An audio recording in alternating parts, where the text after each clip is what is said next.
Приветствую тебя, дорогой подписчик. На моем канале будет много интересного контента. Подписывайся, ставь палец вверх и оставляй комментарии. Современная астрофизика находится на уникальном этапе развития.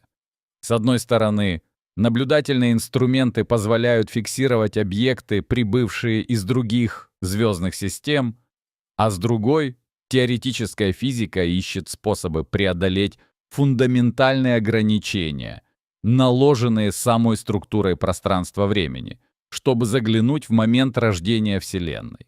Параллельно с этим человечество сталкивается с необходимостью радикальных инженерных решений для сохранения климатического баланса на Земле.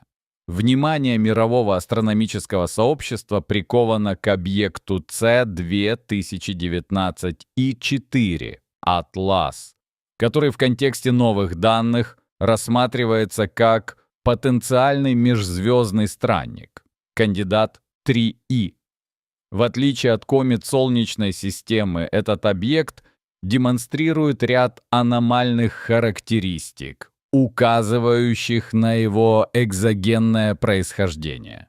Орбитальные физические характеристики. Ключевым маркером межзвездной природы объекта является его траектория. 3И «Атлас» движется по гиперболической орбите с эксцентриситетом, превышающим единицу, что свидетельствует о его гравитационной несвязанности с Солнцем. Объект находится на траектории убегания. После прохождения перигелия он навсегда покинет Солнечную систему. Наблюдаемые аномалии. Эффект антихвоста.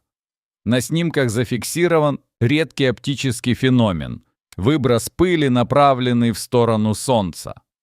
С геометрической точки зрения это объясняется прохождением Земли через плоскость орбиты кометы. Крупные частицы пыли, выброшенные ядром, остаются в орбитальной плоскости и, будучи подсвеченными звездой под определенным углом, создают иллюзию шипа, направленного против солнечного ветра. Спектральный состав. Спектроскопический анализ комы выявил присутствие никеля и тяжелых металлов в газовой оболочке. Для комет Солнечной системы наличие атомарных металлов в коме на больших расстояниях от звезды не характерно, так как температуры сублимации металлов высоки. Это указывает на особые условия формирования ядра 3, и «Атлас», вероятно, в протопланетном диске с иным химическим составом и температурным градиентом. Динамика яркости. При приближении к перигелию объект продемонстрировал резкое взрывообразное увеличение светимости, превышающее стандартные модели сублимации льдов.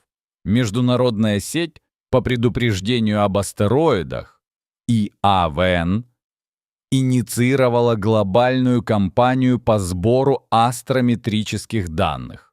Уточнение орбиты 3 и «Атлас» критически важно не только для подтверждения его межзвездного статуса, но и для калибровки моделей гравитационного взаимодействия малых тел с планетами-гигантами. Если 3И «Атлас» позволяет изучать материю других звездных систем in-situ, то исследование ранней Вселенной сталкивается с фундаментальным барьером — конечностью скорости света и непрозрачностью ранней Вселенной. Поверхность последнего рассеяния понятия «наблюдаемая Вселенная» ограничена горизонтом частиц. Мы можем видеть только те объекты, свет от которых успел дойти до нас за 13,8 миллиарда лет. Однако оптический и радиоастрономический горизонт еще ближе. В течение первых 380 тысяч лет после Большого взрыва Вселенная представляла собой горячую, плотную плазму, непрозрачную для электромагнитного излучения. Фотоны постоянно рассеивались на свободных электронах. Томпсоновское рассеяние. Лишь после остывания Вселенной до температур, допускающих рекомбинацию образование нейтральных атомов водорода. Свет смог распространяться свободно. Этот момент мы наблюдаем сегодня как реликтовое излучение CMB – космическое микроволновое излучение. Это стена, за которую невозможно заглянуть с помощью традиционных телескопов.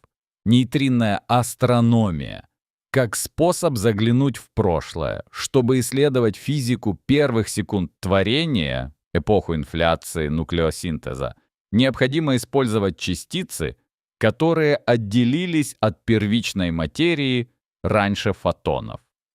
Такими частицами являются нейтрино. Реликтовый нейтринный фон σ0 Нейтрино отделились от вещества декаплинг примерно через 1 секунду после Большого взрыва. Теоретически, они несут информацию о Вселенной, когда она была в миллионы раз горячее и плотнее эпохи рекомбинации. Проблема детектирования. За миллиарды лет расширения Вселенной реликтовые нейтрино потеряли колоссальное количество энергии. Их кинетическая энергия сегодня ничтожно мало, а сечение взаимодействия с веществом стремится к нулю. Существующие детекторы, такие как IceCube или Super Kamiokande, настроены на регистрацию нейтрино высоких энергий и не способны зафиксировать реликтовый фон. Гипотеза косвенного обнаружения. Существует теоретическая модель, позволяющая обойти это ограничение. Если в ранней Вселенной происходили мощные катастрофические события, например, распад первичных черных дыр или фазовые переходы, они могли породить потоки высокоэнергетических нейтрино. Механизм обнаружения. 1. Высокоэнергетическая нейтрино из ранней Вселенной сталкивается с нейтрино-реликтового фона или обычной материей. 2. В результате взаимодействия через Z-бозон в резонансе Глэшоу или иные механизмы рождаются вторичные частицы, которые распадаются с испусканием гамма-квантов. 3. Из-за красного смещения Z, накопленного за миллиарды лет пути, эти жесткие гамма-кванты доходят до наблюдателя в виде мягкого рентгеновского излучения. Таким образом, поиск аномальных всплесков в рентгеновском диапазоне может стать ключом к физике ранней Вселенной. В контексте поиска космических аномалий важную роль играет ревизия архивных данных. Проект VASCO Vanishing and Appearing Sources During a Century of Observations занимается сравнением фотопластинок середины XX века с современными цифровыми обзорами неба. Корреляция с ядерными испытаниями. На снимках Паломарской обсерватории 1950-е годы были обнаружены множественные точечные источники света, которые отсутствуют на последующих снимках. Долгое время они классифицировались как 1. Астероиды, исключено из-за отсутствия смещения. 2. Дефекты эмульсии, пятна, пыль. 3. Переменные звезды экстремальной амплитуды. Новое статистическое исследование выявило значимую корреляцию между появлением этих артефактов и проведением атмосферных ядерных испытаний в США и СССР. Механизм. Радиоактивные изотопы и микрочастицы, выброшенные в верхние слои атмосферы, могли оседать на фотопластинках или вызывать черенковское свечение, регистрируемое чувствительной оптикой. Связь с феноменом НЛО. Также установлена корреляция между датами появления исчезающих звезд и пиками сообщений гражданского и военного персонала о неопознанных летающих объектах. Это позволяет сделать вывод, что многие НЛО и астрономические аномалии того периода имеют общее техногенное происхождение, связанное с военной активностью, а не с внеземным разумом. Пока астрофизика смотрит в прошлое, климатология строит прогнозы будущего. Текущие данные показывают, что глобальное потепление перешло из фазы теоретических моделей в фазу наблюдаемых экстремумов. Рекордные температуры последних лет и скорость таяния ледников подтверждают антропогенный характер изменений, рост концентрации парниковых газов К2 и ЧО4. В условиях, когда сокращение выбросов происходит недостаточно быстро, научное сообщество всерьез рассматривает методы солнечной геоинженерии Solar Radiation Management (SRM). Стратосферная инжекция аэрозолей – наиболее обсуждаемый метод распыления отражающих частиц в стратосфере для снижения инсоляции. Аналог. В качестве модели рассматривается извержение вулкана Пинатубо 1991 года, выбросившего миллионы тонн диоксида серы.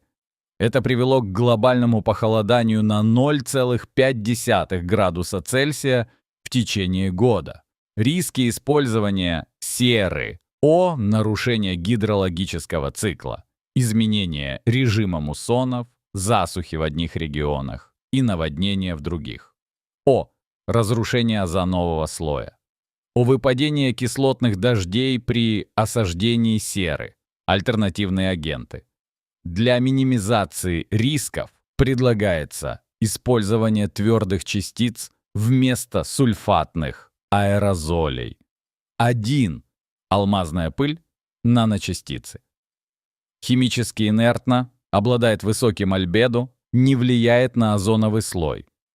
Главный недостаток – колоссальная стоимость производства и распыления. 2. Оксид циркония и карбонат кальция. Более дешевые альтернативы, которые также, как и теоретически, безопасны для озона. Космические методы. Более радикальные проекты предполагают размещение на орбите зеркал-отражателей для затенения Земли, орбитальных зеркал-концентраторов для перенаправления солнечного света на ночную сторону планеты, продления светового дня для сельского хозяйства или выработки электроэнергии, что, однако, сопряжено с риском светового загрязнения и нарушения циркадных ритмов биосферы. На фоне климатических и астрофизических вызовов меняется и ландшафт околоземной деятельности. Официально подтверждены планы по сведению Международной космической станции МКС с орбиты. Таймлайн. Операция запланирована на 2030-2031 годы. Методика.